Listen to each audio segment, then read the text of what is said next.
үшеуміз бүгін бокс жайлы сөйлесеміз. Жалпы біз футбол жайлы подкасттар жаздық. Бірнеше енді бокс жайлы жазамыз. Өйткені бокс бәрібір нөмірі бірінші спорт бізде. Осы оймен келісесіңдер ма жалпы? Бокс нөмірі бірінші спорт па Қазақстанда? Немесе футбол шығып кетті ма? Өзім бокс болғаннан кейін әрине мойындаймын. Бокс Қазақстанда бокс нөмір бірінші спорт. Себебі оның себебі бар. Себебі ол әр әлем чемпионатында, әр олимпиада ойындарында медаль бар.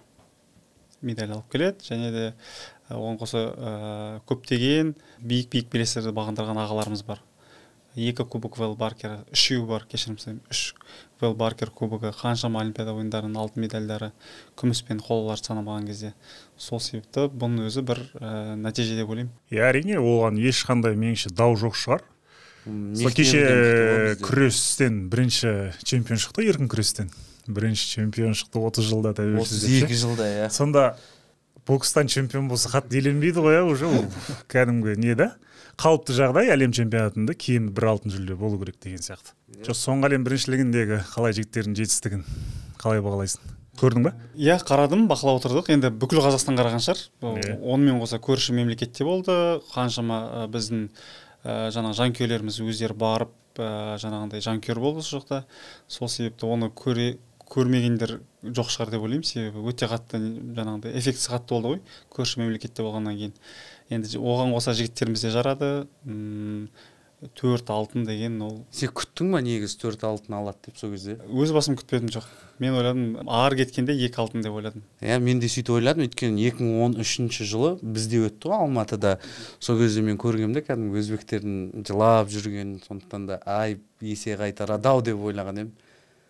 Ондай болмады, 4 алтын кәдімгідей. Бірақ енді ол жерде анау бойкоты бар ғой, бір жағынан Сакеннің бойы кетіп қалғаннан кейін бойкот жариялайды біздің сборный, Мырзағали Айтжанов, команданың жетекшілері кәдімгі министрге дейін жетіп, сол кезде айтқан ғой, сендер күшті шығарсыңдар деген сияқты, мықты шығарсыңдар, бізді брит ете беретіндей. Сол үшін біз команданы алып кетеміз дейді, ойбай, Мырзеке, ойбай, Қазақстан келу керек. Өйткені Қазақстан бәрі держава ғой, бокстан алған кезде.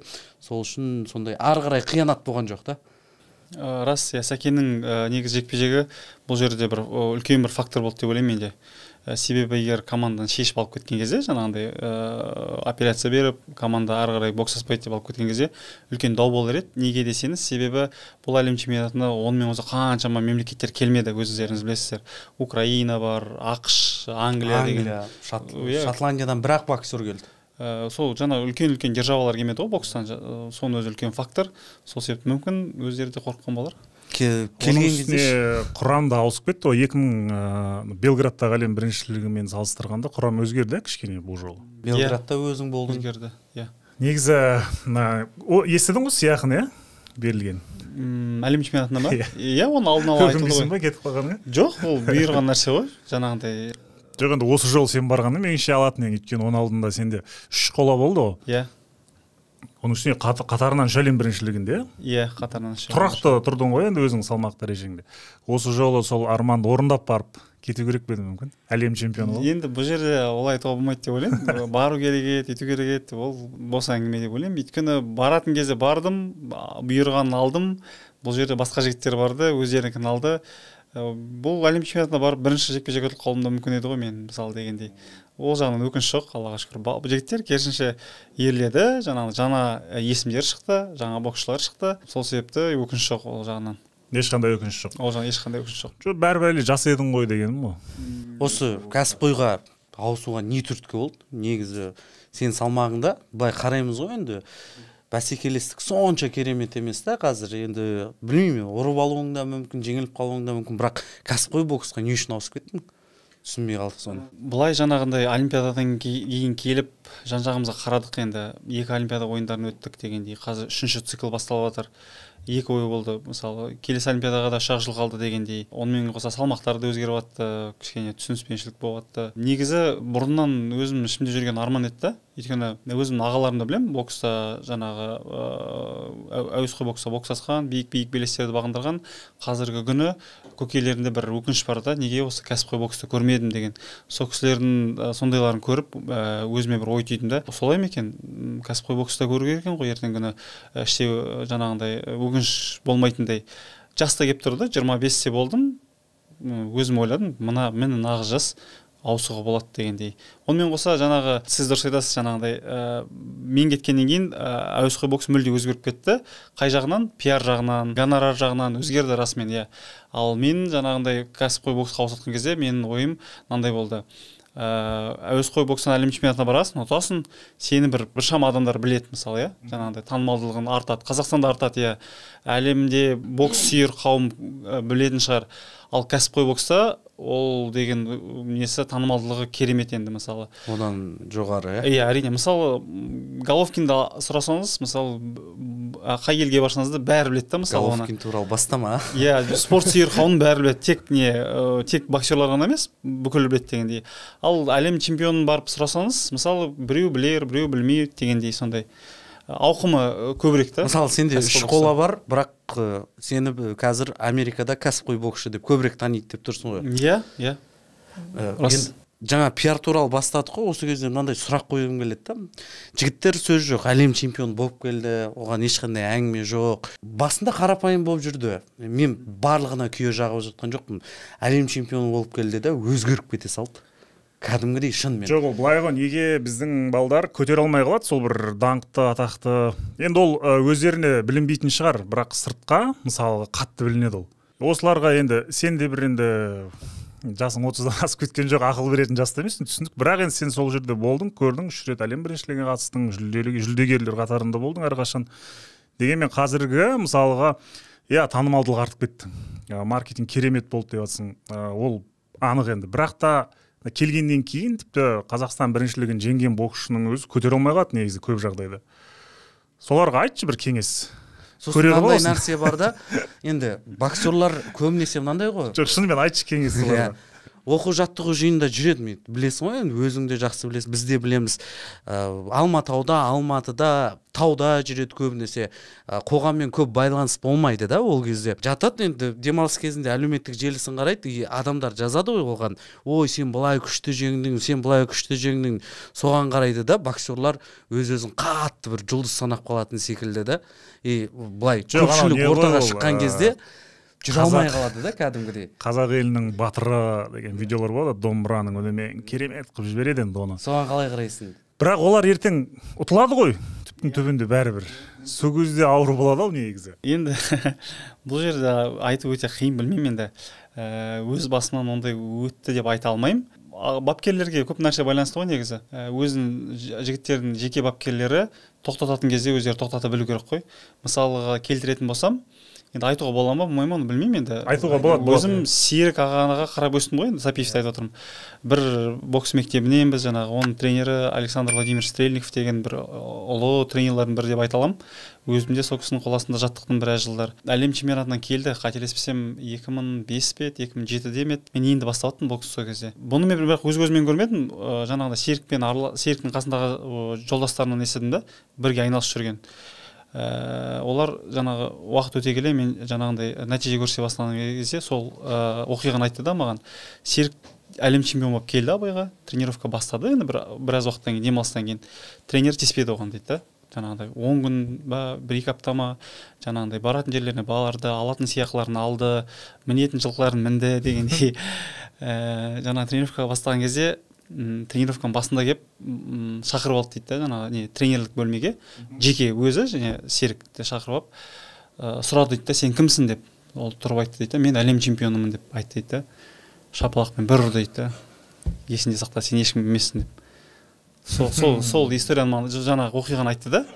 И содан бастап жаңағы тренері сол әлем чемпионатынан бастап 2012 жылғы олимпиада ойындарына дейін былай ұстап келді да баланы.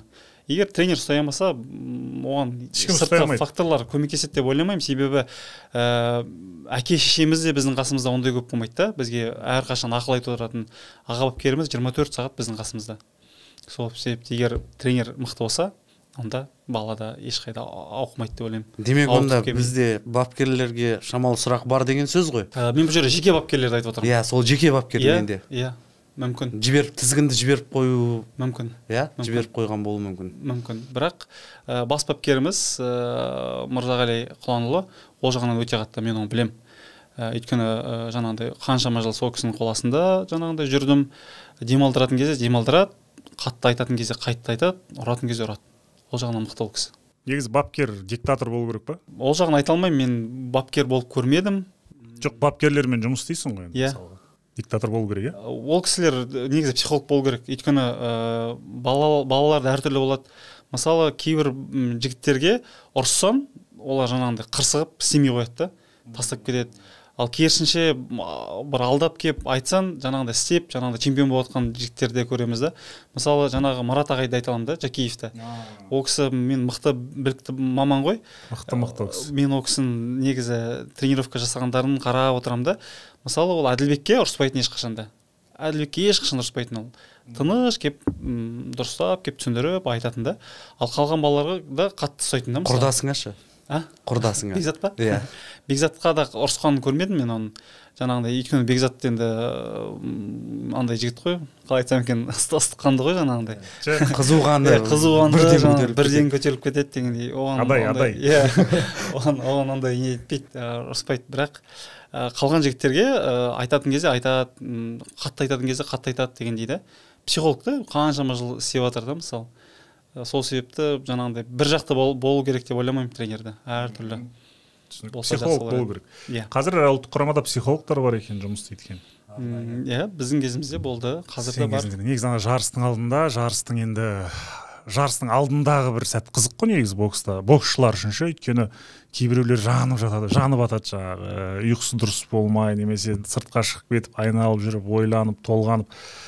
Сол периодтар, сол кезеңдер кейін жекпе-жекке қалай әсер етеді жалпы? Сол кезеңдерде психологтар қалай жұмыс істейді? Маған осы қызық негізі. Психологтар не айтуы мүмкін боксшыға? Біздің кезімізде психологтар болды, жаман емес, жаман маман болды деп айта алмаймын. Жақсы заттарын үйрендік біз, бірақ 90% құраманың қабылдамады да оларды. Біріншіден орыс тілді болды көбісі. Екіншіден әйел адам болды. Жаңағындай енді бізге вообще не в тему. Иә, әйел адам кеп, сендер былай төбелесу керексіңдер, былай істеу керексіңдер дегені біздің балаларға өтпеді да ол. Барады, иә, нелеріне собраниясы болады, жаңағындай барамыз, отырамыз, тыңдаймыз, алатын нәрселерімізді аламыз дегендей, бірақ эффект ондай қатты болды деп айта алмаймын. Жаңағындай бапкермен отырып, бойдың алдындағы бір әңгімелескенің, немесе әкеңмен хабарласып бір әңгімелескеніне жете қоймайды ол ше. Өйткені бапкерлер өздері ақ біледі қалай негізі баланы шығару керек екен ше. Қамшылап сабап алады ғой басында кішкене сөзбен. Иә, айтатын кезде айтады, жаңағындай бойдың алдында келіп көріп тұр ма жанып тұрғанында қандай бала екенін біледі да, ұрсатын кезде ұрысып жүреді да. Ел үшін, жер үшін қазір үйренген сияқты негізі психологтарға, әйел адам болса да. Енді ғылыми команда бар ғой ұлттық құрамада, қазір әйел адам басқарады тағы да, бірақ кәдімгідей нәтиже бар, бағынатын сияқты балдарға қарасаң. Білмеймін енді психологтар жаман болды деп айтамаймын.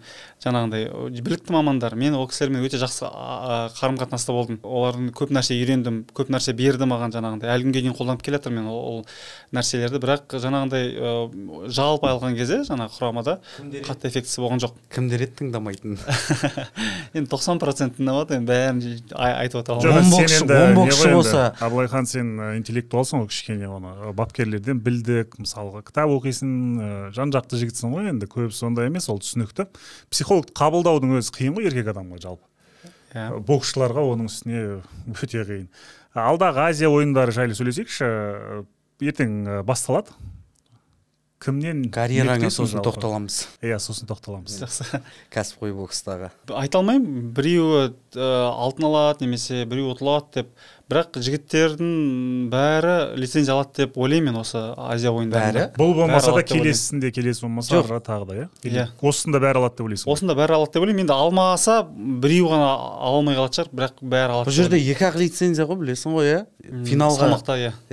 бір салмақта екі ақ лицензия. Финалға шыққан екі боксшы алады. Иә. Сонда біздің 7 боксшымыздың 6-ы финалға шығады деп ойлайсың ба? Шығады деп ойлаймын мен, иә. Соқыр жеребе болады екен оның үстіне. Иә, бұл жерде IBA-дің тізген рейтингіне қарамайды, өйткені бұны халықаралық олимпиада комитеті ұйымдастырады. Иә. Сондықтан да анау рейтингке қарамайды. Сондықтан да мықтылар бірінші айналым, екінші айналымда кездесіп қалуы мүмкін. Мен сенбеймін оған. Бәрібір мықтыларды екі жаққа жібереді. Оларға да Мүмкін қызық емес ол. керек қой, дұрыс, иә. Әрине, ол соқыр жеребе дегенмен бәрібір ол олимпиададан да мысалы мог өткізді ғой, дұрыс па? Бәрібір мықтыларды екі жаққа лақтырды ғой. Мысалы жаңағыдай ауыр салмақта мысалы жаңағы Торрес бар, Қамшыбек бар, Бахадур бар. Бір күн бірінші күні кездеспеді ғой олар. Иә, Жартылай финалға дейін бөлді ғой дегендей. Соқыр жеребе қарап отырады ғой бәрібір, иә. Иә. Мына негізі қазір кішкене өзгерістер болды ғой. Сен Махмұд Сабырхан 57-ге ауысты. Негізі кішкентайлық қылмай ма 57-ге, қалай ойлайсың? Как раз сен де мысалы 64-тен 69-ға ауысқан тәжірибеңді айта өтсең де осы жерде. Енді Махмұдтың антропологиясы, иә, кішкентайлау, 57-ге кішкентайлау. Бірақ ішіндегі күш қуаты деген ана баланікі тасып тұрды енді. Ана баланы қазір ешкім ұстай алмайтын сияқты. Жылдам. Ана баланы ешкім ұстай алмайтын сияқты, жаңағындай көзіндегі оты, жаңағындай алда деген мақсаты, әлем чемпионатынан келді, әлем чемпионы болдық, оған қарамай тренировкаларды бастап кетті, келіп елорда кубогын ұтты дегендей жаңағындай. Енді бала тоқтап отқан жоқ та, біліп тұр да, қайда бара жатқанын, алдағы мақсатын біліп тұр да. Сол себепті тек қана қуана, егер лицензияны алып чемпион болса, мен тек қана қуанам. Махмұдтың 57-ге ауысқаны серік үшін обал болған жоқ па? Жоқ, енді бұл жерде қалай айтсам екен? Спорт қой, бокс қой. Естественно отбор ғой, мықтылар шығады дегендей. Ал енді жұрттың көкейінде жүрген сауал, Сәкен бару керек пе еді? Сәкеннің орнына Санжар бару керек пе еді? Бұл жерде үлкен сұрақ, себебі Санжар елорда кубогында бокстасып жаңағындай бір-бірімен кездескен кезде Серік пен Махмұд сияқты, онда бәрі айқын болушы еді. Санжар еніңе не айттың? Сен күтіп алды кеше келгенде. Иә. Сөйлестіңдер ма? Санжармен жалпы Астанада, мен Астанаға көштім ғой, Астана тұрып жатырмын, жолығып отырамыз, Санжар бар, Нұрбек бар, Айбек бар, бәріміз. Енді айтатындай не айтасың, күнде көресің ғой. Олар сбордан демалыс кезде, мен үйде кезде бір-бірлеріміз үйімізге барып, қонаққа барып дегендей. Осы жерде бір сұрақ жақсы араласам дедің, иә? Айбек туралы. Айбек неге елорданың финалына шықпады, неге лицензия жолдаманы Сағындыққа былай бере салды? Енді менің естуім бойынша жалпы бұл менің басымнан өткен негізі. Айта кетейін, ол кезде елорда кубогы емес, ол кезде президент кубогы еді, жарыстың аты. Сол кезде мен Асланбекпен шығу керек болатын финалда 4 жыл бұрын бе еді? 4 жыл бұрын қойдым, 2018 жылы Азия ойындарының алдында. Финалға дейін өттік екеуміз, мен жартылай финалда Махмудов деген өзбек боксшымен бокстасып, қабағымнан жарылып, жаңағыдай 2 жыл 3 жерден қатты жарылдым. Сосын дәрігерлер алып мені жаңағыдай неге жедел жәрдем көлігіне отырғызып, болды, сен ертең бокстасамайсың, тігу керек деп, жаңағы жедел жәрдемге отырғызып салып жібереді да. Ал оны тіккеннен кейін сен финалда бокстасамайсың да, сондай ереже да, тігілген нәрсемен сен шыға алмайсың. Егер тек клейлесе ғана шыға аласың да. Сонымен тігеді и келесі күні жаңағыдай финалға шыға алмаймын. Сонымен автоматты түрде Асланбек бірінші орын алады, Азия ойындарына кетеді. Ол жерде енді өкінішті болды мен үшін, неге олай болды деп. Бірақ енді алдын ала айтылды ғой, кім чемпион болады, сол барады деген. Айбек ше? Айбек, қателеспесем, Таразда салмақ асып кетті, 200 грамм ба, сондай. Сол үшін өте алмай қалды. 200 грамм асып кетті. Мен естуімше 200 граммнан көп асып кеткен. Сонда бұл жауапкершіліксіз сияқты да, алдыда маңызды нәрсе тұр да, былай қарап отырсаң енді Азия ойындары, бірақ салмақ істемейді да, істеп келеді де. Финал болған кезде қой бара берсін деген сияқты да. Бұл не үшін айтып жатырмын? Бұл жерде мынандай әңгімеде шығады да астынан. Ойбай, Мырзағали өзінің баласын алып кету үшін Сағындықты енді Шымкенттікі өзіне қол астында жаттығады. Бір жағынан Сағындық Асқарағайда да жаттыққан. Түсініксіз дүниеде, одан кейін осындай әңгімелер болған. Айбекке жасалған қастандық деген секілді әңгімелерді естідім да мен. Айбек негізі бару керек болған, оны аяғынан шалды дейді. Енді қалай онда бару керек болатын болса, ол спортшы емес пе, кәдімгідей әлем чемпионатында басқа жарыстарда салмақ ұстап жүреді да, күніге елордада финалда ұстамай қалады. Демек ол өз қолынан берді деген сөз ғой. Енді бұл жерде екі түрлі ой бар. Жаңағы сіз айтып отқан ой да бар. Екінші жағынан жаңағындай Айбектің де кішкене салмағын қарай алмағаны да бар. Бірақ Айбекпен өзімен сөйлестім. Оның айту бойынша былай, жаңағындай біз жататын жерде енді жаңағы Тарлан арена ме еді, сол жерде салмаққа тұрды, ол жерде таразы түзу көрсетіп тұрды, вес ровно болып тұрды дегендей. Барып келіп ана жерге келеді, бірақ ол жерде ойнайды салмақтар. Ол жерде оған алдын ала барып, прикидочный весіға барып тұрып, сосын барып официальный весіға бару керек еді. Ал олимпиаданың системасы бойынша бір рет тұрдың ба весіға, екінші рет сен тұра алмайсың. Оны өз басым жаңағы әлем чемпионатында менің алдымда бір грузиялық боксшы Шакур Стивенсонмен бокстасу керек болатын, қателеспесем. Жоқ, біздің боксшымен бокстасу керек болатын, шымкенттік жартылай финалға неге шығуға. Сол 100 грамм ас кетіп шыға алмай қалып, біздің бала автомат түрде жартылай финалға өткен болатын. Сол себепті бұл жерде ешкімге өкініш не тағамайсың, кінәні тағамайсың. Кінә өзінен деп ойлаймын. Кінә тараздан болып тұр ғой сонда, иә? Кінә тараздан емес, енді жаңағындай кішкене бәрін санап барып нету керек еді негізі. Жоқ, енді мен түсініп тұрмын да, бірақ әңгімесі жаман да. Сен де түсініп тұрсың, мысалы, әдейі істелген нәрсе емес, ешкім оны аяқтан шалып жатқан жоқ, бірақ содан кейін бықсытып бізде әңгіме айтатын жаман да. Ойбай, өсту үшін, мысалы, мынандай жасау үшін осындай қиянат жасап жатыр деген әңгімелерді естіген кезде ашуың келеді да. Бала бар, тұрсын, тексерілсін, маңызды жарыс өтсін, оған жеңіп алса ешкім кедергі келтірмейтін еді ғой былайша, иә? Ол да бар, бірақ мынандай нәрсе де бар да. Бұл жерде ең басты шешімді қабылдайтын бас бапкер және де соққынды алатын бас бапкер. Ертеңгі күні Сағындық Тоғанбай ұтылып жатса, соққын бәрін бас бапкер алады да. Ол оны білет жақсы. Бірақ сонымен қатар ол кісі білікті маман ғой. Ол кісі бостан-босқа апара жатқан жоқ қой, баланы мысалы Азия ойындарына. Себебі кезінде Мырзағали Құланұлы Али Ахмедовті қалдырып, оның орнына Әділбекті апарған болатын. Бірақ Али Ахмедов негізі жекпе-жекте Әділбекті тоған болатын. Ғалым Жарылқап турнирінде ғой, Қарағандыда өткен бір жарыс болды. Астанада одан кейін екеуі кездесті. Содан кейін олар Айбада бір спарринг өткізу керек болған негізі. Сол кезде Тимур Асқарұлы Құлыбаевтың өзі келіп көріп, ана Али Ахмед таяқ жейді ғой, Буатси ме еді, Джошуа Буатси ма, Джошуа Буатсиден таяқ жейді де, сол кезде айтады ғой, мынау ма барайын деп жатқаның. Жоқ, енді түптің түбінде барлығы да дұрыс болған ғой. Енді Али Ахметов кәсіпқойға кетті, ол жақта жолы болды. Әділбек Ниязымбетовке мына жақта ставка қойылды, ол ақтады меніңше сенім 100%, 200%, екі олимпиада, екі күміс медаль, меніңше керемет көрсеткіш, керемет жетістік. Қазір бүйтіп айтқанға жоқ, ama Айбекке көп тоқталудың керегі жоқ. Жарайды, енді оны Айбектен кейін өзіміз сұрап аламыз. Астанада болса, түбі сөйлесеміз. Маман сияқты Абылай тергеп отыр. Ол не үшін жаңағы салмақ систематы, не үшін бір нюанстар бар шығар мүмкін. Кім біледі мысалға да. Ол енді мүмкін Айбек кейін бір аса ауыр салмаққа ауысқысы келетін шығар. Өйткені оның да жасы өсіп жатыр, ар жақта уже Қамшыбек енді ол да қоюға жақын енді. Инсайтқа жақын ақпарат айтып кеттім негізі. Өткенде біз бардық негізі, сол Алматауға бардық, енді көріп жатыр қой, кімнің Қамшыбек туралы қазір ештеңе айтпай ақ қойын, бірақ ана жерде біраз әңгімелер естідім, біраз болашақта осы Айбек, құдай қаласа, аса ауыр салмақта өнер көрсетуі мүмкін. Болды, енді сенің неңе оралайық, карьераңа, жалпы мансабыңа. Әуесқой бокста айтылмаған тағы бір әңгіме қалып кетті. Сен Олимпиада ойындарында 2 рет қатыстың, бірақ жүлде бұйырмады өкінішке қарай. Бірақ та сол бірінші Олимпиада жайлы сөйлесейікші, Рио-де-Жанейро. Көбісі білмейді негізі, сен машина қағып кетті?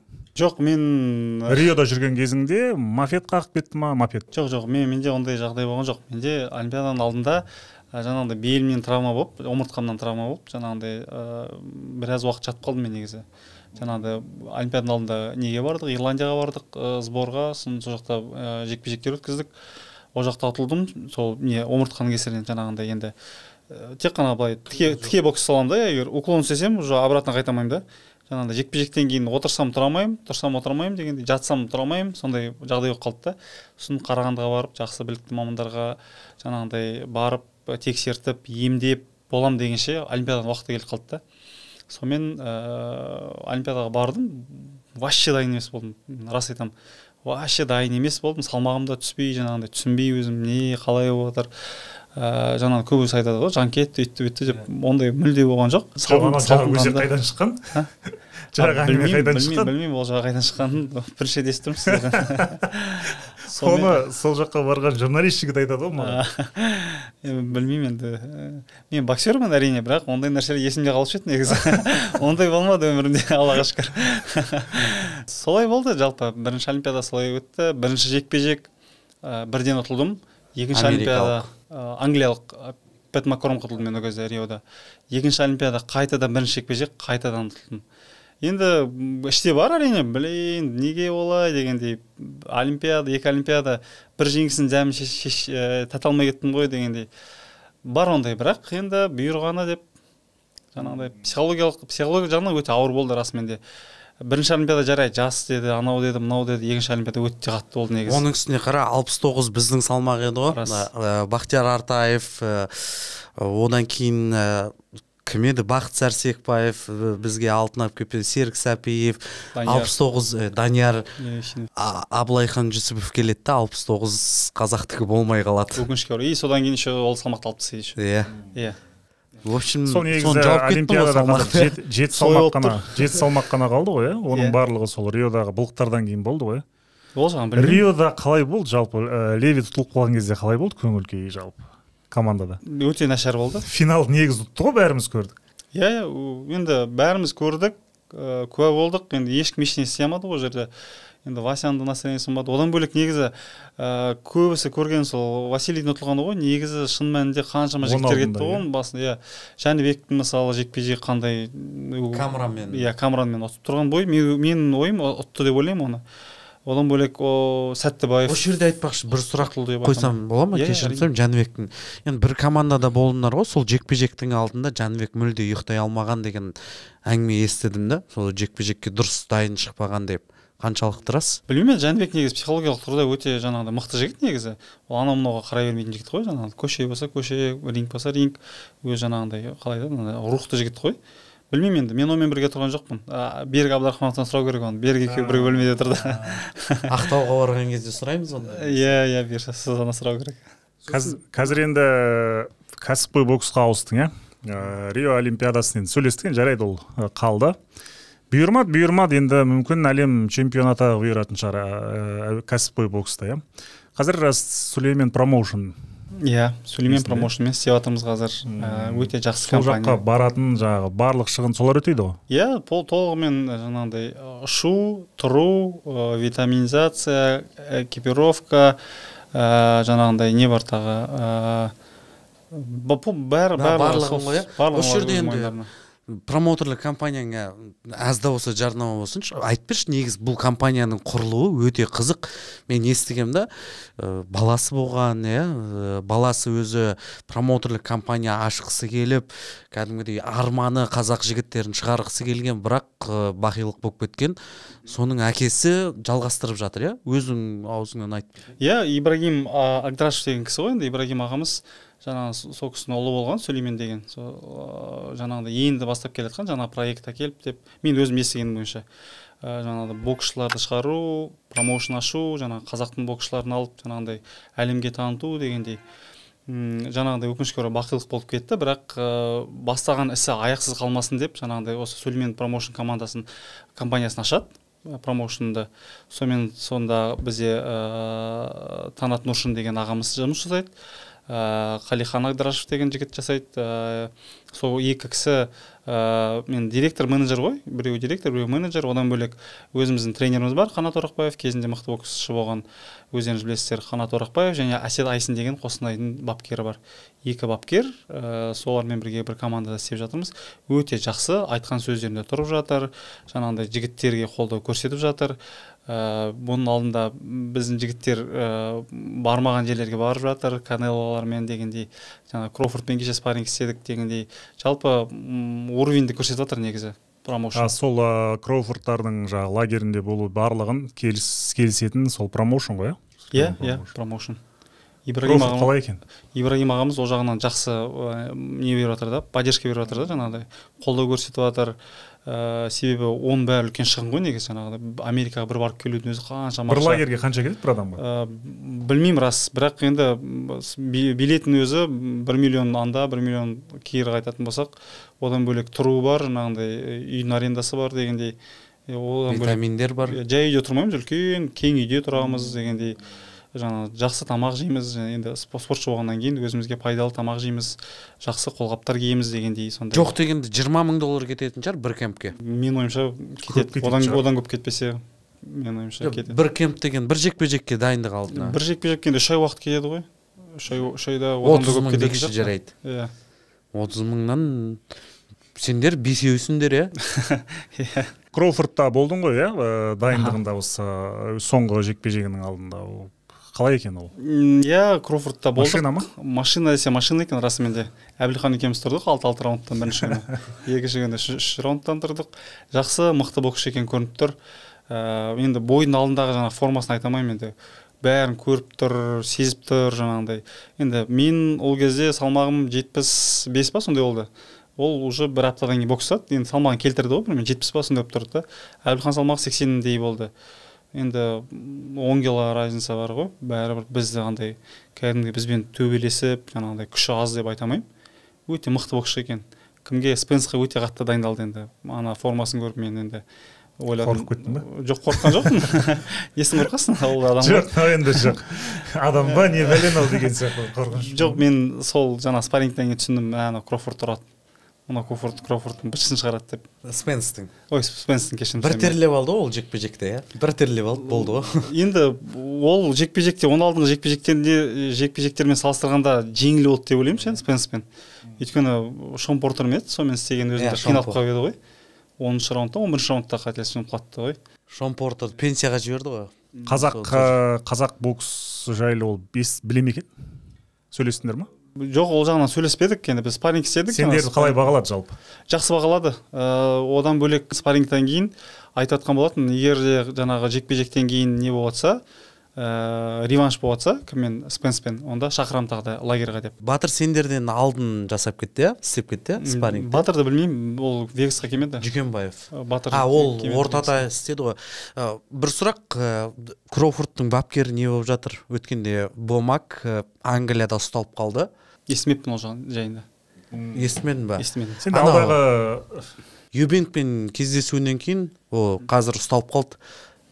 Пистолет алып барған ғой Англияға чартерный рейспен. Жоқ, пистолет алып барған негізі анау қара нәсілді кісілер қалай пистолетпен жүре ма Америкада? Біздің елесімізде солай ғой, айтшы ондай емес, қорқынышты емес, или олар шынымен пистолетпен жүреді? Ол жақта енді рұқсат етілген ғой, ұстағысы келетін адамдар ұстайды. Енді тек қара нәсілдер емес, ақ нәсілдер де кейбіреулер тағып жүреді. Онда тұрған ештеңе жоқ. Біз қара нәсілдер анау магазинді тонауға келіп анау Кентаудың баласы сабайды ғой, қуалап жүріп ше, сол видеоға байланысты бәрі ойлап қалды. Ол жақта әлі кинодағыдай кіріп магазин тонай береді. Жоқ, енді екінің бірінде бар, қару бар, бірақ біреу қолданғанын көрмедім. Сен алдағы жекпе-жегің қашан сенің? Негізі қараша айына жоспарланып отырған. Қазір көреміз, енді нені күтіп отырмын, визаны күтіп отырмын. Қазір визам аяқталды. Шакур Стивенсонның андеркартында Лас-Вегаста, иә? Бұйырса, иә. Бәрін біліп отыр екенсіздер. Қарсыласыңды айтайын ба, кім болатын? Әзірге айтпай тұра тұрыңыз. Қарсылас шамамен америкалық боксшы ғой, иә? Бұйырса, иә. 11 жеңіске қол жеткізген деген сияқты, иә? Иә, соның ар жақ бер жақ. Мен естідім қарсыласың кім болатын, бұйырса енді ол өзің тарапыңнан эксклюзив болсын, кейін бізге айтасың ғой. Иә, бұйырса. Бірақ мен шамамен біліп тұрмын кім болатын. Иә. Сол америкалық боксшылар, мексикалық боксшылардың рекорды 11-0, 16-0 болып келеді ғой. Ол қаншалықты шындыққа жанасады жалпы? Олардың жекпе-жектері жағы былайша айтқан кезде тойханаларда өтіп жатады ғой енді. Бір жәрмеңкелерде, ярмаркаларда болып жатады кейде бір жекпе-жектер. Сондай рекордтар олардың көбісі. Барлық емес, кейбір боксшылар бар, расымен де мықты, жаңағы өзіміз сияқты басап келеткен боксшылар бар, 5-0, 6-0, бірақ жаңағыда спаррингқа істейміз ғой олармен. Расымен де мықты, болашағынан үміт күттіретін жігіттер. Онымен қоса ол жақта өте көп жақсы балалар бар, өте көп, бүкіл жақтан жиналады. Филиппиннан келеді, басқа мемлекеттен, Кубадан көп боксшылар келіп жатыр қашып. Сол себепті өте көп ол жақта боксшылар. Жаңағы рекорд жағынан бар ондайлар 20-0, бірақ андай кішкене өз елінде ғана бокстасқан дегендей. сондай олар таза менеджерге жұмыс істейтін боксерлар ғой, ана кәсіпқой бокста нөлді сату деген дүние бар ғой енді. Бірі білсе, бірі білмейді. Ана алып келеді да, болмайтын ана Мексикаға бар, ар жаққа бар, мына жаққа бар, нөл сақтап келеді де. Бір боксердің андеркартында коу-мейн ивентіне шығарып жібереді да. Типа, ойбай, анау нөл бұл мықты деген секілді. Непобедимый деп. Жеңілмеген деп ақшаға сатып жібереді да оны. Анау да соған риза, менеджерлер де риза, бірақ қарсыласы оңай жеңіп алады. Менде мынандай ақпарат естідім да сен туралы. Сүлеймен Промоушнс, сен промоутерің, бірақ қазір сол промоутер ретінде Top Rank сенмен жұмыс істеп жатыр. Өткендегі соңғы жекпе-жегіңде сол Top Rank промоутерлік компаниясының шоуында шықтың, солай ғой, қалай Top Rankқа қол жеткіздің? Қазір қазақ боксшылар арасында 4-ші не 5-шісін Top Rankпен жұмыс істеп жатқан. Енді оның алдында ESPN-мен істедік қой біз. Қазір Top Rankпен істеп жатырмыз. Әлі не жоқ, қол қойылған жоқ, официально қол қойылған жоқ.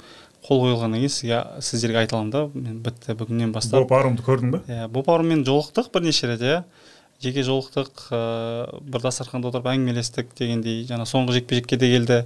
Соңғы жекпе-жектен кейін қолымды алып жаңағыдай жақсы бала екен деп біз менеджерлерге айтып отыр да, жақсы балалар екен деп. Біздің жігіттер мақтап отыр. Негізі оларға да проект керек қой негізі. Бірақ сен дайын болып тұрған сияқтысың меніңше. Түрік келбетін келіскен, енді чемпион десе көрсете алатын да. Қазақстанда танымал. Алдағы жоспар қалай сенде? Сол 0 рекордын сақтап келе беру ма? Бізде енді псевдобоксерлар көп қой, бізде боксшылар Қазақстанда. 20-0, 25-0 жүр дегенмен жекпе-жектерінің көбісі енді көңілде күмән тудырады. Бір болмашы бір Африкадан боксшы шақырып жұдырықтасатын. Сенде нақты жоспар қалай? Чемпион болу ма? Немесе солай 0-ге ойнай беру ма? Жоқ, енді мақсат әрине чемпион болу ғой. Осы спорт түрін таңдағаннан кейін жай жүру емес қой. Чемпион болу, тарихта атты қалдыру. Бірақ ең басты мәселе бұл жерде денсаулық. Маған денсаулық пен чемпиондық екі жаққа келетін болса, мен денсаулықтан деймін әрине. Бірақ денсаулық сақтау үшін жаңағыдай аянбай еңбек ету керек дегендей. Кім тренировкада көп тер төгеді, сол рингте аз қан шығарады дегендей сондай мәселелер ғой. Сол сияқты Құдай қаласа чемпион болу әрине, Бірақ чемпион болуда да жаңағыдай егер жеңілісің болмай жаңағы 0-мен келсең, ол нұр үстіне нұр. Чемпион болу үшін рейтингте жоғарылау керек. Рейтингте жоғарылау үшін бір жылда 4 жекпе-жек өткізуге тура келеді. Дайынсың ба ондай неге? Ондайға дайынмын, бірақ онымен қоса, мысалы, мен қазір 200 бір нәрседе тұрсам, мен мысалы қазір 15-ке тұрған біреумен шықсам, менің рейтингім көтеріледі. Жылына бірақ жекпе-жек өткізсем де. Немесе 10-қа тұрған біреумен істесем, мен 10-қа жақындаймын деген дейді. Анан коэффициент жоғары өткені. Жаңағы рейтингте менен жоғары тұрған баламен істеген сайын, менің де рейтингім көтеріле береді да жай-жайдан. Сол себепті бойдан бойға мықтылармен істей берсем, Құдай қаласа 10-қа жетіп қаламын. Матчмейкерлердің көбінесе бұл жұмысы ғой. Өйткені ана жерде бізге белгісіз сияқты да, бірақ есептейді олар коэффициентті кәдімгідей. Так, біз 100-де тұрмыз, анау 10-да тұр, шығады, где-то бір 20-ға әкеп қоямыз деген сияқты өздерінің кәдімгідей олардың 3-4 бойға есептеп қойған жоспары бар. Рас. Ағылшынша қалай жатыр? Ағылшынша енді өзімізге керек нәрсені түсіндіріп беріп жатырмыз, бірақ негізі телевидениеға өту үшін өзіміздің көзіміз жетіп отыр, ағылшын тілін үйрену керек екен. Жаңағындай бойдың алдында пресс-конференциялар бар. Енді бізде әлі болған жоқ әлі ондай. Бірақ мейн ивентте боксатындар міндетті түрде жаңағы пресс-конференция болады, сөйлеседі, жаңағындай қарсыласымен сөйлеседі, анаған мен сені былай істеймін, мен сені былай істеймін деп. Твиттерде басталады ғой бірінші төбелес. Сондайлар да бар. Керек екен расымен интервью бергенде де ағылшын тілі керек. Америка халқына өту үшін, бағанды асыру үшін керек екен ағылшын тілі керек. Кіммен, қай бапкермен дайындық өткіздің соңғы кездесуіңе? Біз Америкаға барғаннан бастап бір бапкердеміз, сол Кей Карома деген, сол бапкеріміз. Оның алдында жаңағыдай әуесқой боксада талай кездескен болатынбыз, оқушылармен де, өзімен де оқу-жаттығу жиындарында жолығып, сол себепті ол кісіні бұрыннан білеміз. Сендер демек Бек пен Әбілхан мына жақта, Калифорнияда, сендер Лас-Вегастасыңдар ғой, Иә. Мына жаққа Эдди Рейноса мен Қанат жауап береді, сендерге Корона, Иә, сонда Әсет Айсин тоже менің қасымда болды соңғы жекпе-жек. Сосын анау Қанат Орақбаевты біраз сынап қойып өткенде кішкене ренжі қапты. Сол қандай бапкер негізі? Мықты боксшы болғанын білеміз. Иә, мықты боксшы болған. Ұрғанын құлататын еді ғой. Иә. Кубинстардың киллер деген несі бар, лақап аты бар ғой. Кубинстар атылмаған. Сондай бар ма? Иә. Ол кісі анау енді Айдостың соңғы жекпе-жегінде соның бұрышында болды ғой. Айдос жағы талып қалғанға дейін енді сүлгі лақтырмаған, сын қалған болатынбыз кішкене. Сол ренжіп қапты да. Не айтасың сол бапкер жайлы? Қанат ағамыз жайлы. Мықты бапкер ма негізі? Бапкер ретінде жақсы, иә, өте жақсы бапкер. Енді өзі де боксты біледі ғой жақсы, себебі өзінің басынан да өтті дегендей. Ол кісі қателеспесем, кәсіпқой бокста да бокстасты ғой деймін, қателеспесем. Бір рет па солай, сол себепті несі бар, жаңағындай тәжірибесі бар кісі. Өз басым ол кісіні қатты құрметтеймін. Адам ретінде өте жақсы кісі. Ең бастысы адам ретінде ол кісі өте жақсы кісі, бапкер ретінде де білікті маман. Сол себепті ол кісіге ешқандай сын немесе не айта алмаймын, жамандық айта алмаймын ол кісі туралы. Сосын сенің мынау бокстағы бой түзер боксшың Серік Сәпиев қой. Енді бой түзер дегенде кумирім емес. Мен әр боксшыдан бір нәрсе алуға тырысамын, бір жақсы нәрселерін алуға тырысамын. Жоқ, сол кісі сені сүйреді ғой енді кезінде. Жас кезінде, кішкентай кезінде. Сүйреді деп айта алмаймын. Қай жағынан сүйреді? Жоқ, енді шығарды, жағы енді Серік Сәпиевтің інісі деп таныстырды. Сені халық сол кезде Серік Сәпиевтің інісі ретінде көрді ғой енді барлығы. Бар нәрсе мысалға. Енді ашық айта берейін, бұл жерде не ететін жасыратын ештеңе жоқ қой. Осы күнге дейін бір ағамыз бізге көмектесті деп айта алмаймын мен. Расымен айтамын, себебі бокс осындай спорт түрі да, бұл жерде ешкім сені жетектеп шығара алмайды да. Себебі рингте сен таяқ жеп отырсаң, кім сен үшін тұрып береді? Мысалы, қаның ағып, жаңағындай басың бір жаққа, қолдар екі жаққа қаяқтасыз дейміз. Жоқ, бізде енді рингтен тыста көп мәселелер шешіледі ғой негізі. Рингтен тыста көп мәселелер шешілуі мүмкін, иә. Бірақ онымен қоса рингтің сыртында көп мәселелер шешілсе, мен неге олимпиада чемпион болмадым? Сіздің ойыңызша. Неге мен әлем чемпион болмадым мысалы дегенде? Неге? Сізге сұрақ та. Себебі ешкім тұрған жоқ артта, расымен де. Артта ешкім тұрған жоқ. Осы күнге дейін бірінші Алла, екінші әке-шешеміздің қолдауымен, бапкерлеріміздің біліктілігімен келе жатқан боксшылардың бірімін. Ешкім ешқашан сүйреді деп айта алмаймын. Ешкім олай айта алмайды деп ойлаймын. Себебі ондай болған жоқ өмірімде, расымен де болған жоқ ондай өмірімде. Керісінше қысып ана жаққа беріп жүрмесе, маған бер сал деген. Ол жеке қазір бизнесмен ағаларымыз бар, көп қой енді боксты көретін. Қолдаушың, демеушің бар ма қазір? Демеушілерім жоқ, бірақ қолдайтын ағаларым бар. Жаңағындай Астанада да, Қарағандыда да жақын ағаларым бар. Ақшалай? Ақшалай, әрине, ақшалай болсын, немесе жаңағындай керек нәрсені көмектесетін ағаларымыз бар. Жомарт ағаларымыз бар. Қарашы, мынандай сұрақта Канело қазақтарды қабылдады да өз лагеріне. Головкиннің андеркартында тіпті Геннадий Головкин Али Алиевтен басқа бірде-бір қазақ боксшы шыға алмады. Неге деп ойлайсың? Енді бұл өте ауыр сұрақ. Білмеймін мен, айта алмаймын. Бұл жер енді кәсіпқой бокс бизнес қой, таза бизнес қой ол. Бизнес екен, бірақ өз қолында тұр ғой, былай қарап отырсаң да. Қазір енді бұны мен не үшін айтып отырмын? Ана біздің чемпионымыз Жәнібекке де шамалы не болсын деген сияқты айтып отырмын да. Жәнібектің андеркартында да әлі бірде-бір қазақ боксшы шыққан жоқ, әйтпесе ол да чемпион. Жоқ, Жәнібектің негізі жекпе-жектерін соңғы жекпе-жегінде көрдік.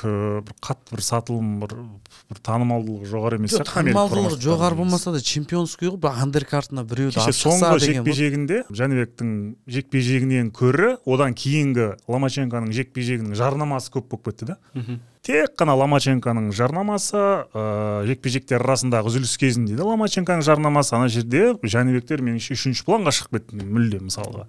Жаңағы сұрақ маңызды мысалға. Ол Жәнібектің андергардында шықпадым деп ешқандай қазақ боксшы ренжімейтін шығар. Жоқ, ренжімесе де, бірақ жұрт айтады ғой, не үшін? Мысалы, қазір ертең желтоқсан айында Геннадий Головкин Астана төрінде жекпе-жек өткізейін деп жатыр екен, мысалы. Соңғы жекпе-жек болуы мүмкін да, Құдай қаласа. Мысалы, ол кезде де қазақтар шықпай қалса қалай болады деген секілді ғой. Жоқ, ол кезде шығады енді. Енді ол кезде шығады ғой, енді ол жалпы сол жекпе-жек қалай, сенің хабарың бар ма? Ол жайында жоқ, хабарым жоқ, бірақ өз басым ойлап жүрген болатын, Қазақстанда өткізеді. Сол 16 желтоқсанға орай өткізетін шығар деп жақындатып сол датаға. Сондай ой болатын, өз басым солай ойлап жүрген болатынмын. Онымен қоса қазір елімізге Канело келсе, сол уақытта онда үлкен шоу болды. Канело келмейді. Канело келіп қалуы мүмкін, қазір жекпе-жегінен кейін белгілі болатын сияқты. Қонақ ретінде немесе қонақ ретінде. Джон Райдер болуы мүмкін, Головкин. Иә, шақырып отыр деп естідім. Сенен саған ұсыныс болса, сол жекпе-жек келішіне шашасың ба? Мен шешпеймін оны, промоушн шешеді. Егер промоушн мақұлдап бокс істейік десе, мен қуана бокс істеймін. 100% сенің құқығың жаңағы Сүлеймен промоушнға тиесілі. Иә, әрине, Сүлеймен енді тиесілі дегенде ол кісілер бойларды көрсетеді ғой, айтады, міне осындай вечер бар, бокс істейік дегендей. Ақылдасады, бірақ ақылдасады, бірақ бізге берген кезде біз берген шоулардың бәріне шығып жатырмыз да. Өйткені біз оларға толығымен 100% сенеміз да. Олар бізді жаңағындай әдейі итеріп барып бір жақсы қарсыласқа немесе жаңағындай формадан тыс кезде бір қой жүрмейді да, олар білеміз да. Біз оларға сенімдіміз, бір отбасы сияқты, олар бізге сенімді дегендей. Сол себепті егер олар айтса, біз қуана шығамыз деп ойлаймын. бір ауыр жекпе-жек өткізгеннен кейін қанша уақыт кетеді жалпы денсаулық тіктеуге? Енді әлі ауыр жекпе-жектер болған жоқ бізде. Ауыр шынымен де иә, сосын айтамыз. Негізі сол 4 ай ғой бір жекпе-жекке дайындық, жаңағы демалыс, жалпы физикалық жаттығулар, сосын бокс мектебін дұрыстау, сосын уже не кетеді, спаррингтар кетеді. Спарринг сонда уже салмақ қуу басталады, ең қиын. Қанша қудың өз карьераңда ең ұзақ? Ең ал. Осы соңғы жекпе-жекке көп қудым, мен 10 килограммнан қудым. Өйткені жаңағыда травма болды, демалып қалдым көп. 68-ге түсірдім мен, 78-ден 68-ге түсірдім. Шаршап қалған. Допуск болды да. Чемпионский бой болмағаннан кейін кило 300 бар да допуск. Осында негізі жанкүйерлерге түсіндіріп кетуге болады, өйткені допуск деген нәрсе бар да кәсіпқой бокста. +1, +2 деп. Ол боксерлармен және менеджерлер келіседі да. Мысалы 66 болып жатса, 67 болып жатса өткізе береді деген сөз. Чемпионскийда ондай өткізбейді, иә? Чемпионскийда ондай өткізбейді, ал былай жай жекпе-жектерде келісуге болады, иә. Мысалы, сен де қиналмай қой, мен де қиналмай қойын. Салмақ аралық дейді ғой, келісек ауыз. Иә, сондай. Гонорар қанша болсақ. Гонорар айтуға болмайды өкінішке орай, бірақ ондай көп деп айта алмаймын, әзірге шүкір. Жоқ, бәрі не қылған кезде сол қызық та жанкүйерлерге. Біз ақшасын санайды ғой, кеше әлем чемпионы болып келді ғой бізде, 4 жігіт. Біреу жаңағы күміс алды. Солардың ақшасын санадық біз отырып алып. Солардың ақшасын санап айтсаң, сол бір ұпай жинап, әлеуметтік желіде кішкене көп лайк жинап. Кеше барсақ, сұрасақ, әлі алмапты да ақшаларын ше. Мен таңғалдым негізі. Алды еді. Сол алмадық әлі, сол кеше сұрап ек, міне деп жатыр, жақында деп жатыр. Былайша қарасақ ана жерде бір $400,000 аса табыс тапқан да. Енді жақсы ғой, ол спортшыларға әрине жақсы қолдау. Амна келесі әлем чемпионатында жай сыйақының өзі $400,000 болады. Иә, естігенде. Қайтуға ой жоқ па? Қайтпайсың ба? Ондайды айта алмаймын, нақты айта алмаймын. Мен бұл жерде шешім тек қана менен жүрмейді. Бұл жерде жаңағындай қол қойылғаннан кейін бірінші Сүлеймен промоушн бар, одан кейін бокс федерациясы бар, дегендей ұлттық құрама бар, дегендей бұл жерде бір жақта емес та. Егер үш жақтан да келісім болса, неге келмеске болады. Ал егер болмай жатса, кәсіпқой алда мақсат бар, сонда ұмтылу. Кеңес Рақышев ағамызбен таныссың ба негізі жеке? Енді ол кісі бокс федерациясының президенті болған кезде мен де жүрдім ғой бокс аспен. Соңғы Белградта боксқан кезде құттықтауларын, марапаттарын алдық. Ол кісі өте қатты қолдап жатыр боксты. Рахмет ол кісіге. Енді былай жеке араласып, жаңағындай жақын араласпаймыз, бірақ жолыққанымыз бар. Сол кісі шақырып қалуы мүмкін ғой деген алдағы уақытта. Мүмкін, иә. Өйткені Садридинді көп шақырған екен да, айтады да. Иә. Сен келсе әуес қойға деп. Енді ол 20 жасында кетіп қалған, енді қазір енді кішкене ұяттау дейді да енді. Мен жолға шығып қойдым, жолдың ортасындамын қазір деген сияқты. Артқа қайту. Елің шақырып жатса қайтасың ғой, елің үшін су кеше алу керек қой. Әрине. Не болса да. Егер де мен де оны осының алдыңғы интервьюларда, жаңағындай подкасттарда сұраған кезде айтқан болатынмын. Егер де мен көмегім керек болса ғана мен келем деп та. Ал көмегім керек болмаса, балалар болып тұрса, мен о жер жағаласып, араласып нем бар деймін да. Оған қалай жас боксшылар да келе жатыр. Одан бөлек жаңа боксшылар да шығып жатыр дегендей о жерде. Ортасынан келіп жаңағындай араласып кету қате деп ойлаймын. Сен жастар арасында кәдімгі қырдың ғой, пытырлаттың ғой, бәрін алдың, олимпиадан алдың, әлем чемпионатын алдың. Ересектер арасында енді 3 қола жол болмады деп те айта алмаймыз, бірақ біз 69-ға үйреніп қалғанымыз соншалықты алтын болмаса менсінбей қалатын болдық қой боксшыны шын айтқан кезде. Не кедергі болды сол жастардан ересектер арасына шығып дәл сол деңгейді сақтап қалуға? Сол өзімнің көкейімдегі сұрақ әлі күнге дейін. Қай жерден бір қателік кетті деген дейді. Әлі күнге дейін жауап тапқан жоқпын. Былай қарасаңыз, тренировкаларда істеген кезде жаңағындай берген нәрседен қашқақтап ондай болған жоқ та. Мысалы жеңілдің үстімен ауырдың үстімен жеңілдің астымен өтетіндей ондай моменттер болған жоқ та. Беретін нәрсені істедік, оған қоса қалып залда тағы да тер төгіп неттік. Енді бұйырған нәрсе ғой, бұл айта алмаймын мен бұл жерде бір кәдімгі бір нәрсе болды деп мысалы айта алмаймын да. Бұйырмады болды, бірақ жауапты менде бұйырмады болды. Мүмкін бір нәрсені ауыстыру керек пе екен ол кезде, бапкерлер жағынан бір нәрсе дұрыс болмады ма, немесе мен жақтан дұрыс болмады ма, нақты жауап жоқ. Ол кезде енді меніңше бапкерлер жақтан болады ғой барлығы. Өйткені олар көреді ғой сенің ары қарай қалай даму жоспарыңды біледі деген сияқты. Сен енді ол кезде жас болдың ғой бәрібір.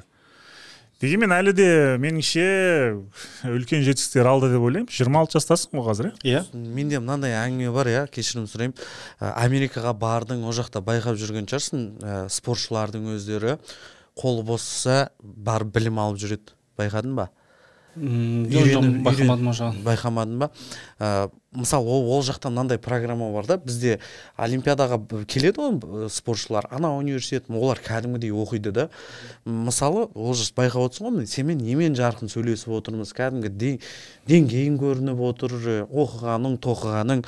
Осы орайда өсіп келе жатқан жастарға бір кеңес бере аласың ба? Өйткені кейбіреулермен сөйлесесің да, шыны керек. Мен ол барлығына топырақ шашып жатқан жоқпын, бірақ тосылып қала береді, не айтам дегеннен басқа. Жоқ, одан бөлек медийность жалпы керек қой боксшыға, спортшыға, иә? Жоқ, тек қана спортпен кетпесін да, жоқ, базар жоқ, спортпен нәтиже көрсетсін, бірақ білім қаншалықты керек екенін өзің бір айтып өтсең деген ниет сияқты. Енді білім әрқашанда керек қой, енді білімнен алдын тәрбие керек қой негізі әр нәрседе. Жаңағындай бокста да, өмірде де әр нәрсені көтеру үшін тәрбие керек қой. Жаңағындай спортта үлкен ақша болып жатады, егер тәрбиең болмаса, бірақ білімің болса, сен көтере алмайсың да, оны бәрібір. Ертең былай айтқан кезде қуып кетесің ғой, ондай ақшаны көрген кезде. Бірақ енді сіздер де түсінулеріңіз керек, енді спортшы болғаннан кейін ол бір саланы таңдады, жаңағындай 90% өзінің жаңағы вниманиясын жаңағындай сол тек қана спортқа бөледі. Енді расымен де уақыт жоқ енді. Өйткені тренировкадан келесің, шаршайсың, тамақ жейсің, ұйықтайсың, тұрасың, тренировка істейсің. Енді 1 сағат, 1-2 сағат уақыт болар енді ары кетсе да, бір кітап оқуға, бір нәрсе оқуға, бірақ оның өзінде қатты не жоқ та, ынта жоқ та. Білмеймін енді, қиындау ол жағы. Бұл жерде біз спортшылар үлкен қауіптеміз де, жаңа біз үлкен риск бар да бізде. Егер спортта болмай қалса, өмірде қиын болады дегенде. Өйткені мысалы білім алып жүрген бала, ол білімін ешқашан жоғалтып алмайды да ол. Ана сала болмасын, басқасына қолданады дегендей.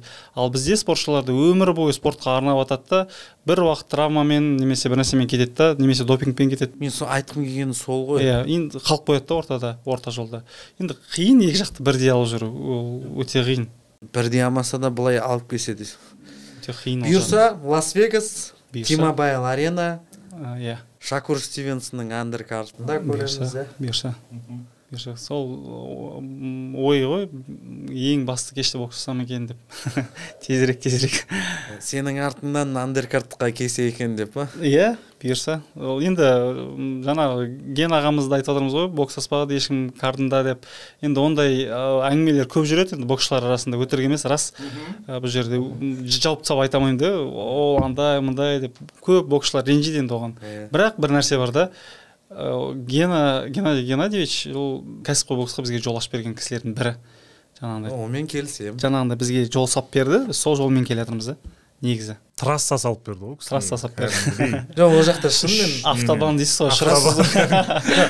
Қазақстанмын деп бара берсең, мысалға бір сумкамен Америкаға, иә, мысалға алуы мүмкін да қазір кез келген. Қазақстан деп барсаң шынымен Triple G деп бірден шығады. Одан кейін Геннадий Головкиннен кейін о жақта да біздің жігіттер жетеді негізі. Мадияр Ашкеев бар, мысалы сол жақта. Қазір Садриддин Ахметовті алып жүр, білмеймін, жекпе-жектерін ұйымдастырмай ма, бірге жүр деп атқаным ғой. Бүгін Батыр Жүкенбаевтың қасында жүрді деген секілді. Мықты қолдау көрсетеді, иә? Жалпы боксшылар біраз жүр. Айдар Шәрібаев болды, біз болған кезде бір рет. Одан бөлек Жәнібек, жаңағындай Лос-Анджелесте, Данияр Жұрғазы Елеусінов Америкада, Флоридада. Иә. Иван Дычко жақында Қазақстанға келді, ол да Америкада жүреді көбінесе. Боксшылар көп өте. Енді Мадиармен біз кездесе қоймадық, бірақ соңғы рет Жәнібектің жекпе-жегінде кездестік. Олар да қонақ ретінде келді Лас-Вегаске. Сол кезде жолықтық. Айдар Шариповпен бір рет жолықтық, ол как раз Вегасқа келді, тоже неге Жәнібектің бойын көруге келді ғой деймін. Сол кезде жолығып, бір күн бірге тұрып, жаңағындай әңгімелесіп дегендей. Сондай болды. Ал былай енді біз тұрып жатқан қалада қазақтар аз жоқ десе де болады. Жалпы Америкада бір қауым елміз дейсің ғой. Иә, Аллаға шүкір, басқа штаттарға барып боксасқан кезде қазақтардың өздерінің WhatsApp группалары бір нәрселер бар екен. Артынан қуып келеді. Иә, келеді жаңағындай. Бірінші жекпе-жекте ғой Америкада жаңағындай. Жекпе-жектен кейін бізді қонаққа шақырып далада пикник жасап, Миннеаполиста болды. Миннеаполиста болды, иә. Ол жаққа барбаса болды. Сол жақта жаңағы далада жиналып, бала-шағалармен, жаңағы туыстарымен, біреулері там американдыққа үйренген, солармен келіп кәдімгідей поддержка беріп. Жақсы. Құдалар жағы келіп те. Иә, құдалар жағы келіп, балалар келіп деген. Жақтамыз деп жүрсіңдер ме? Иә. Далада жиналған бір қызға не болған, оқиға болған сондай. Негізі ол жақта поддержка көп. Мен де жүрдім ғой. Мен біраз жекпе-жектерге бардым. Именно қазақтар ондайға келген кезде ауызбіршілі деген сұмдық. Әшейін бытовой өмірде жүресің ғой, бірін туралы әңгіме айтуың мүмкін ғой, анау андай, мынау мынандай деген сияқты. Бірақ қазақ төбелесейін деп жатыр дейді ғой. Болды ғой. Қазақ бүкіліне қарсы шығады. Ондай кезде ауызбіршілігіміз зор енді. Иә, сол ауызбіршілігімізден айырмасын енді. Осы жерден аяқтайық. Келгеніңізге рахмет. Алдағы істеріңізге тек қана сәттілік, алдағы жекпе-жектерге тек қана жеңіс. Қолдаймыз барынша. Сіздерге де көп рахмет. Жобаларыңызға тек қана сәттілік, берекесін көре беріңіздер, жемісін тата беріңіздер. Құдай қаласа келесі бір үлкен жекпе-жектерден кейін көрісерміз. Міндетті. Ал құрметті көрермендер, сіздер осы видеоның астына пікір жазыңыздар, лайк басыңыздар, жақсы пікір, жаман пікір жаза беріңіздер. Алдағы уақытта біз бокс жайлы да көп подкасттар түсіреміз.